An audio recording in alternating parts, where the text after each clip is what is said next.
Hello, हमें question given है। हमें दिया गया है कि माना परवलय Y square equal to 20x की नाभि r है तथा रेखा y equal to mx plus c परवलय के दो बिंदुओं p तथा q पर काटती है।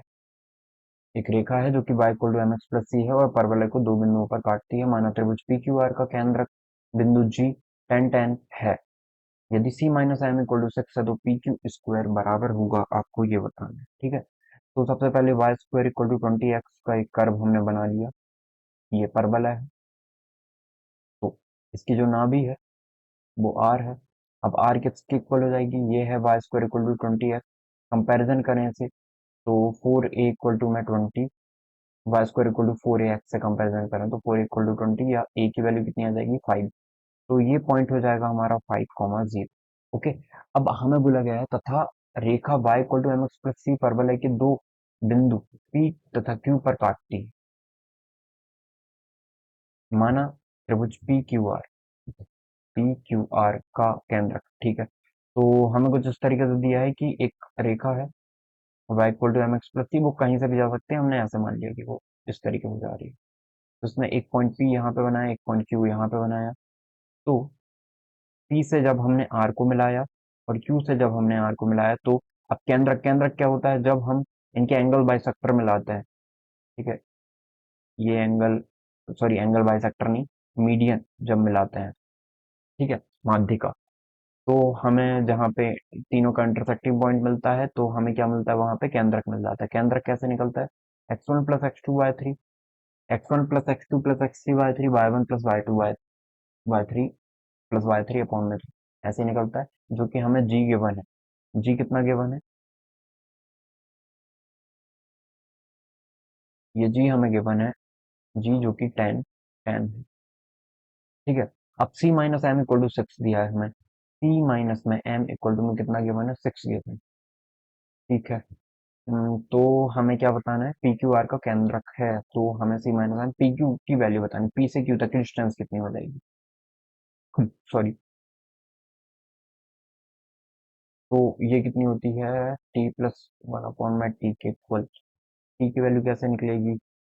टी की वैल्यू तो हम आसानी से निकाल नहीं पाएंगे, फॉर्मूले से शायद निकल जाए। तो एक काम कर लेता है, हमें पता है कि ये पी क्यू की इक्वेशन कितनी है? वाई इक्वल टू में एम एक्स प्लस सी। ये पी क्यू की इक्वेशन, ये कॉर्ड भी है, ठीक है। एक कॉर्ड है, कॉर्ड की इक्वेशन यदि हम देखें उससे कंपैरिजन करें तो हम कुछ निकाल सकते हैं जहां पे m c minus m six given है हमें, ठीक है। अब जो हमें कंडीशन गिवन है हम उससे थोड़ा देख लेते हैं। हमें गिवन है कि माना त्रिभुज पी क्यू आर का केंद्रक बिंदु जी टेन है। यदि सी माइनस एम इतना है तो पी क्यू का स्क्वायर कितना होगा? मतलब पी से क्यू तक की डिस्टेंस हमें बतानी है, ठीक है। तो पी से क्यू तक की डिस्टेंस हमें बतानी है तो हम एक काम कर लेते हैं। अ, हम ना, हमें ये कंडीशन गिवन है कि ये वाला पॉइंट, ये वाला पॉइंट और ये वाला पॉइंट, तीनों पॉइंट है। केंद्र कैसे निकाल सकते हैं? यदि x1 plus x two plus x three upon में टू करें और y1 plus y two plus y three upon में टू करें तो हम स्लोप निकाल, मतलब हम केंद्रक से रिलेट कर देंगे। मतलब जो tan इक्वल में है ना, tan tan उसके इक्वल कर देंगे। तो यदि हम देखें इस क्वेश्चन के लिए तो आप ना इसको लेट कर सकते हो आप, तो भी एक तरीका है सॉल्व करने का। पर हम इसे नहीं लेट करें तो क्या होगा? ठीक है। ये दोनों पॉइंट हम बिना माने कैसे निकाल सकते हैं वो देखते हैं, ठीक है। एक तरीका, कई बार हमने मान के किया है, एक बार बिना कैसे करेंगे वो देखते हैं। हमें इतना पता है कि y1 plus y two plus y three upon में टू इक्वल टू में कितना गिवन है हमें? अ, हमें गिवन है 10, ठीक है। यदि हम इसको सॉल्व करें तो हमें पता है कि ये एक जो y3 है, y1 plus y two plus y, मतलब y3 यदि हम मान ले, से इसे y1 मान ले, इसे y2 मान ले और इसे y3 मान ले, ठीक है। तो y3 हमारा जीरो है, इसका मतलब y1 plus y two equal to में हम क्या लिख सकते हैं? 10 मल्टीप्लाई टू 20 लिखा जा सकता है, ठीक है। मतलब y1 plus y two equal to में कितना आ गया है? 20 आ गया है। ओके। तो अब ये चीज हमें याद रखनी है। हमें 10 गिवन था, हमने जीरो रख दिया, y1 प्लस वाई टू इतना आ गया, 20 आ गया, ठीक है। अब एक काम करते हैं, हमें एक चीज गिवन है क्या कि y equal to M X plus C परवलय को दो बिंदुओं p तथा q पर काटती है। क्या y equal to M X plus C दो बिंदु पे काट रही है और हमारा जो कर्व है y square equal to 20x, मतलब यदि इनका इंटरसेक्टिंग पॉइंट निकाले हम, क्योंकि इनका इंटरसेक्टिंग पॉइंट 2 पॉइंट निकल जाएंगे, तो रख देते हैं, एक काम करते हैं, वाई स्क्वायर यहाँ से आप x की वैल्यू निकाल के पुट कर सकते हो, या फिर हम वाई स्क्वायर पे इसकी वैल्यू रख सकते हैं, ठीक है। तो हम क्या काम करते हैं, यहाँ से हम x की वैल्यू निकालते हैं और यहाँ पे पुट कर देते हैं, ठीक है। तो x की वैल्यू कितनी आ जाएगी हमारी, यदि हम यहाँ से x की वैल्यू निकालें तो ये कितनी आ जाएगी, ये आ जाएगी y माइनस सी अपॉन में m इक्वल टू में x आ जाएगा, ठीक है। तो ये वैल्यू हम पुट कर देते हैं यहाँ पे, तो वाई स्क्वायर इक्वल टू में 20 वाई माइनस सी अपॉन में एम। इससे क्या होगा, वाई के टर्म में इक्वेशन निकलेगी। वाई को ही क्यों रखा, एक्स की ही वैल्यू क्यों निकाल के रखी, अब वाई को भी निकाल के रख सकते थे, बिल्कुल रख सकते थे। तो हमारी एक्स की वैल्यू आ जाती है यहाँ से। अब एक्स की वैल्यू आती, लेकिन हमें एक चीज पता है वाई के बारे में, कि ये दोनों जो y one plus y two है वो कौन से हैं, वो यही वाले तो हैं। इन्हीं को तो हमने एक को वाई वन माना था, इस तरफ वाले को एक को वाई वन माना था, एक को वाई टू माना था, और ये वाई थ्री था हमारा। इसका मतलब ये वाई वन वाई टू ही है, और यहाँ से भी वही निकल रहा है, क्योंकि इंटरसेक्टिंग पॉइंट में भी वही निकलेगा, इसलिए हमने ऐसे किया। आई होप आपको समझ में आया होगा ये। अब एक काम करते हैं, क्रॉस मल्टीप्लाई कर देते हैं, तो वाई स्क्वायर इक्वल टू में यहाँ पे एम आ जाएगा, और ये आ जाएगा 20y माइनस का 20c। इनको सेपरेट करें हम, तो एम बाय स्क्वायर माइनस का 20y प्लस का 20c हो जाएगा, इक्वल टू में 0 आ जाएगा, ठीक है। अब यहाँ पे हम सम ऑफ रूट देखें, यदि हमने कहा एक रूट इसका y1 होगा, दूसरा y2 होगा, तो सम ऑफ रूट कितना आ जाएगा, y1 plus y2 equal to में ये आ जाएगा y1 प्लस y2 आ जाएगा आपका माइनस बी बाय, सॉरी, ए, या फिर प्लस का 20 अपॉन में m, ठीक। अब ये आ गया प्लस का 20 अपॉन में m, ठीक है। तो और हमें इसके बारे में क्या गिवन है, 20 गिवन है, तो 20 अपॉन में m, इसका मतलब 20 से 20 कैंसिल, तो m की वैल्यू 1 आ गई है। m की वैल्यू कितनी आ गई है, 1 आ गई है, ठीक है। अब m की वैल्यू यहाँ से निकल गई हमें, तो यदि m की वैल्यू निकल गई है, इसका मतलब c minus m equal to में 6, या m की वैल्यू 1 है तो c इक्वल टू में 7 आ गया है, ठीक है। c कितना आ गया है आपका, 7 आ गया है। तो इसे हम लिखना चाहें तो y इक्वल टू में x प्लस 7 लिख सकते हैं, ठीक है। तो जहां पे ये दोनों इंटरसेक्ट करे वही हमारा पॉइंट आ जाएगा, मतलब कहाँ कहाँ पे ये कर रहे हैं इंटरसेक्ट, वो हम देख सकते हैं। तो अब इसके लिए हम क्या करते हैं, यहाँ पे y m की वैल्यू रख देते हैं, ताकि y की वैल्यूज आ जाएंगी, y की वैल्यू रखेंगे x की वैल्यू आ जाएगी, x की वैल्यू जैसी मिली हम p क्यू निकाल लेंगे। ओके, आई होप आप रिलेट कर पा रहे होंगे इस चीज को।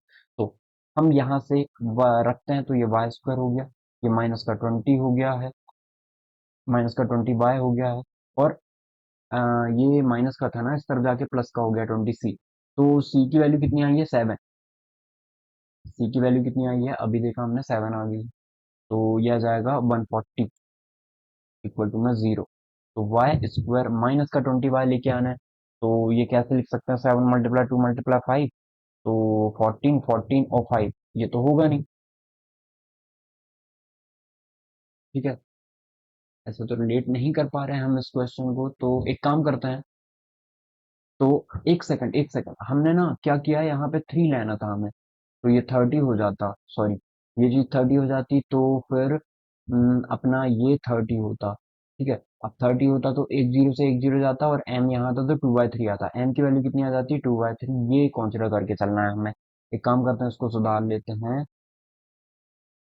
तो करेक्ट करना है आप लोगों को।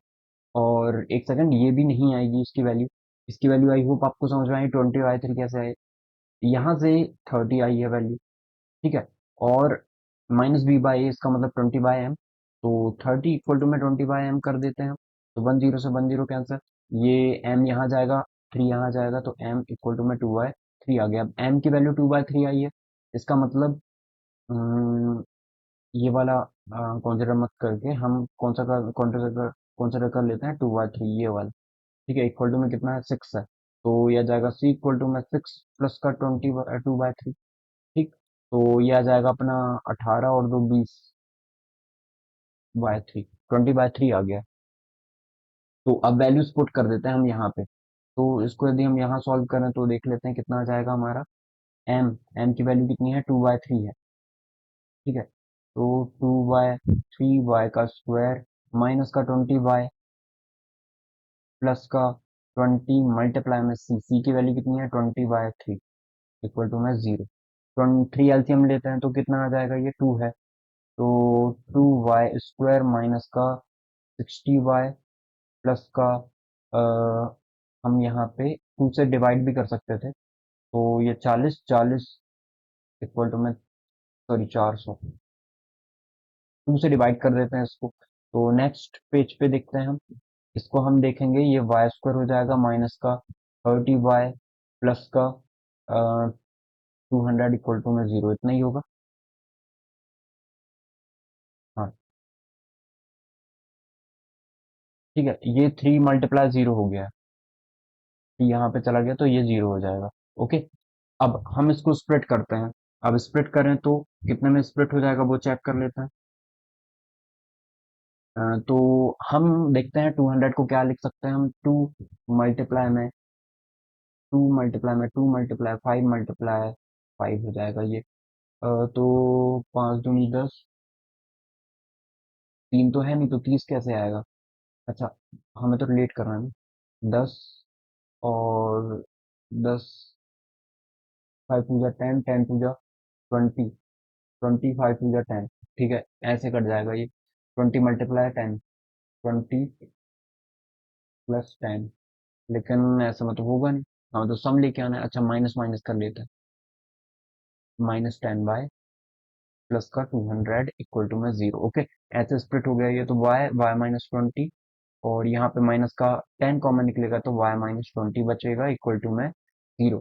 तो एक y की वैल्यू आ गई है 10 और एक वैल्यू आ गई है 20। तो अब हमें पता था यहाँ पे कि एक वैल्यू 10 हो जाएगी और एक वैल्यू क्या हो जाएगी, 20 हो जाएगी। ठीक है, y की एक वैल्यू 10 हो जाएगी और एक वैल्यू 20 हो जाएगी। लेकिन ये कैसे हो सकता है, अच्छा मतलब इस तरीके से कुछ काट रहा होगा कि वो एक्स एक्सेस के ऊपर ही रहेगा। ठीक है, तो ठीक है, 10 20 हो गई है। तो अब हम क्या करते हैं, हमने तो स्प्लिट कर लिया है, स्प्लिट कर लिया है, तो अब हम x की वैल्यूज निकाल लेते हैं। ठीक है, अब हमें पता है कि यहाँ पे p कितना आया है, ये पॉइंट देखिए, यहाँ पे हमारा इंटरसेक्टिव पॉइंट ये कितना आया है, इसको आप कुछ भी मान सकते हो, एक 20 वैल्यू एक 10 वैल्यू, इतना पता है हमें। एक 20 वैल्यू मान लेते हैं और एक 10 वैल्यू, यहाँ पे एक वैल्यू हमारे पास 10 आई। ठीक है, तो x कितना आ जाएगा, रख देते हैं पैराबोला पे। पैराबोला पे 20 पे क्या मिलने वाला है चेक करते हैं। तो y² मतलब 20 का स्क्वायर इक्वल टू में 20x, तो एक 20 से एक 20 कैंसिल, 20 इक्वल टू में x की वैल्यू 20 आ जाएगी, मतलब 20 हो गया ये। और यहाँ पे 10 रखेंगे तो कितना आ जाएगा, 10 का स्क्वायर, यहाँ पे देख लेते हैं, 10 का स्क्वायर इक्वल टू में 20x। ठीक है, 10 का स्क्वायर 100 इक्वल टू में 20x, 20 से ये 5 टाइम कैंसिल, मतलब x की वैल्यू 5 आ गई। तो x की वैल्यू कितनी आ गई, 5। अब हमें क्या करना है, हमें वैल्यू निकालनी है p से q तक की डिस्टेंस। p से q तक की डिस्टेंस कैसे, डिस्टेंस फॉर्मूला 20 20 5 10 लगा देते हैं। एक 20 20 है और एक 5 10 है। ये p से q तक की डिस्टेंस हमें बतानी है, इसका स्क्वायर बताना है। p से q तक की डिस्टेंस का स्क्वायर तो निकाल देते हैं। पी क्यू का स्क्वायर मतलब रूट नहीं लगाते इस पे, या रूट लगा के स्क्वायर कर देते हैं। तो x2 - x1 का होल स्क्वायर मतलब 20 में से 5 जाएगा तो कितना बचेगा अपना 15। 15 का स्क्वायर 225 प्लस, फिर 20 में से 10 जाएगा तो 10, 10 का स्क्वायर 100, और स्क्वायर से स्क्वायर रूट कैंसिल करें तो 5 2 3 325। इसका मतलब जो हमारा करेक्ट आंसर हो जाएगा वो हो जाएगा option number 1 is the correct answer, 325। Okay, तो आई होप आपको समझ में आया होगा इस क्वेश्चन को हमने कैसे सॉल्व किया है। Thank you.